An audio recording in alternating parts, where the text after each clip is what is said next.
Et quand j'ai parlé de cette citation d'Emmanuel Macron aux membres de la CEDEAO avec lesquels je suis en contact avant même mon séjour à Abidjan, eh bien, la première réaction de l'un d'entre eux a été de rire et de me dire mais non, les conditions n'ont absolument pas changé, sinon on serait au courant.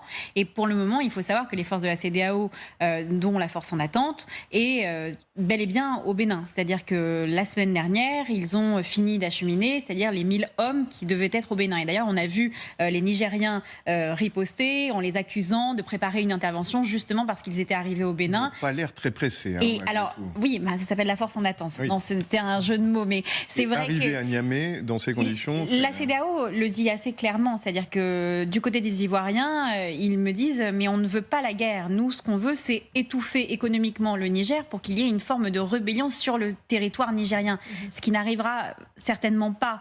On a vu que le Burkina Faso et le Mali ont été aussi asphyxiés économiquement et qu'il n'y a pas eu de revers de la situation. Donc clairement, il y a ce rapport de force qui est en train de prendre place, notamment du côté de la présidence française, en essayant d'avoir un échange de discours sans véritablement se parler de manière frontale, tout en essayant d'instaurer ce rapport de force afin qu'il y ait peut-être l'un des deux camps qui perde la main. Mais ça ne peut tourner qu'à l'avantage de la junte, non? Je pose cette question. Non, clairement, elle est inexorablement en train d'avancer ses pions face à une France qu'on sent de plus en plus isolée.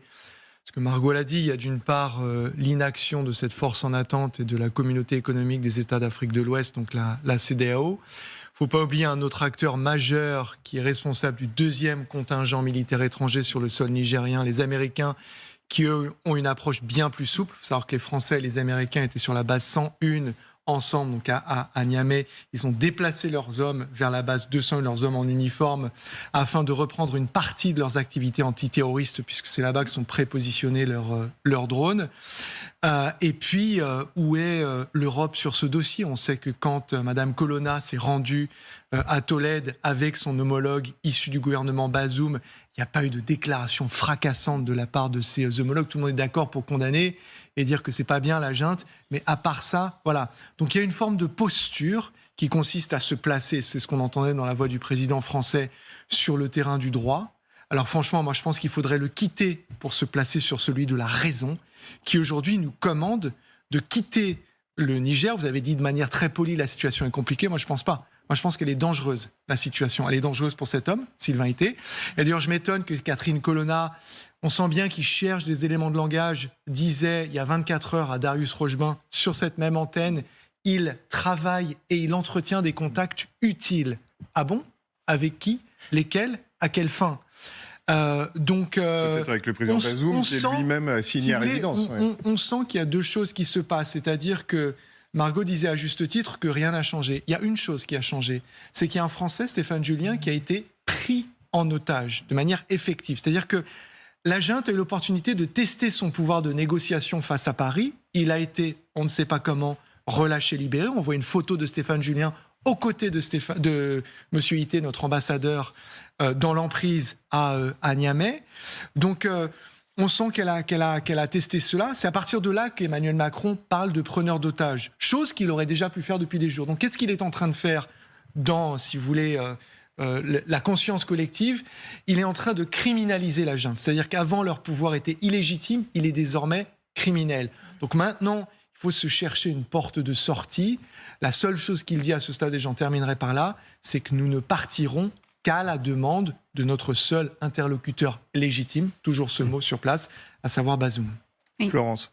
Oui, non, ce qu'il y a, c'est qu'effectivement, manifestement, la stratégie de la CEDEAO, c'est plutôt sur le temps long, ce sont les sanctions économiques. Alors, qui commencent à porter leurs fruits, parce que ça devient compliqué de payer les fonctionnaires, par exemple, sur place. Ça l'a déjà été au mois d'août, ça le sera encore plus au mois de septembre. Le problème, c'est que Sylvain Ité, lui, il n'a pas ce temps long-là aujourd'hui, vu ses conditions de vie dans l'ambassade. On n'imagine pas comment cette situation-là peut perdurer encore pendant longtemps. Ah oui.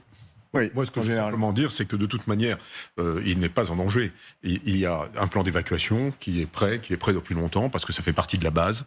Et donc, il y a quand même la base, comme ça a été dit, aérienne à côté, qui est capable de l'évacuer par avion. S'il se passait quoi que ce soit, les forces spéciales seraient capables de l'évacuer. Et les rations, c'est pareil. C'est bien gentil, ça dure un temps, mais je pense qu'il y a aussi des moyens, sans doute, de le ravitailler par voie militaire. Même si, je dirais, le ravitaillement de ce qui arrivait du marché tous les jours, Oui. etc., comme on fait, on vit normalement. On achète dans les magasins, sur le marché, etc.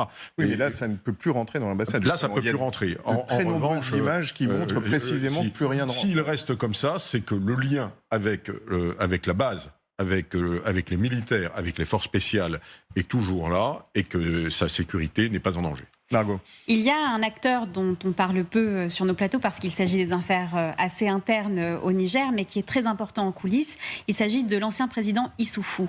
L'ancien président Issoufou qui est toujours en contact avec le département d'État. Il y a des échanges qui sont assez clairs et qui pourrait être un acteur qui joue le rôle d'intermédiaire également avec la France. La France est très remontée contre le président Issoufou puisqu'il aurait joué un rôle dans cette rébellion du garde national de la présidence, le général Tchani, qui aurait poussé donc à cette rébellion. Et cet acteur reste très important puisqu'il connaît tous les présidents de la CEDEAO et il connaît également le président français et également tous les acteurs internationaux. Et donc cette personne-là, qui habite seulement à quelques kilomètres du palais de la présidence, je tiens à le rappeler, et qui lui n'est pas pris en otage alors qu'il a aidé le président Bazoum à être au pouvoir, eh bien reste un interlocuteur dans cette crise. Il ne faut pas perdre de vue cet homme-là qui est très très important dans cette négociation au Niger. Et dans cette crise, les États-Unis, l'Allemagne ont un profil très différent de celui de la France, profil bas. D'ailleurs, eux, ils ont repris un certain nombre de discussions. Pour finir là-dessus, Sylvie Bermann, c'est quoi le scénario le plus probable? C'est qu'ils soient exfiltrés vers un pays voisin où ils continuent à assurer des fonctions, même si ces fonctions sont relativement virtuelles? C'est difficile de le dire, puisque de toute évidence, c'est la décision du président de la République. Donc, mais encore une fois, ça ne peut pas durer indéfiniment. Et puis, effectivement, comme cela a été dit, le manque de soutien de l'Union européenne, on l'a vu donc à Tolède, lors de la rencontre des ministres des Affaires étrangères, et puis les Américains qui... non seulement n'ont pas retiré leurs militaires, n'ont pas spécialement aidé, mais en plus, ils ont nommé leur ambassadrice le lendemain du coup d'État. Oui. Donc c'est ça aussi qui est difficile pour la France.